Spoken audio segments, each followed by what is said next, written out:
హత్య కేసుకు సంబంధించి ఇప్పటికే కోర్టులు కూడా అసహనం వ్యక్తం చేస్తున్న పరిస్థితి. మొన్న మధ్య తెలంగాణ హైకోర్టు కూడా కీలక వ్యాఖ్యలు చేసింది. ఇంకెన్ని రోజులు ఇప్పటికే వేల పేజీలు చూడాల్సిన అవసరం ఉంది. ఇంకెంత సమయం పడుతుందో చెప్పాలి అంటూ ప్రశ్నించిన సందర్భం. అయితే ఇప్పుడు తాజాగా ఈ కేసుకు సంబంధించి సాక్ష్యాలు తారుమారు చేస్తున్నారంటూ షర్మిల కీలక వ్యాఖ్యలు చేశారు.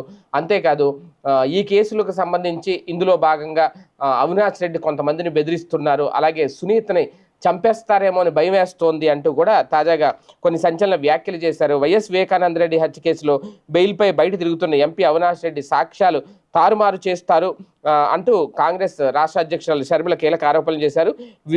ఆయన కుమార్తె సునీతే హత్య చేయించింది అంటూ విచారణాధికారి బెదిరించి సునీతే హత్య చేయించింది అంటూ ఒక రిపోర్ట్ కూడా రాయించారట.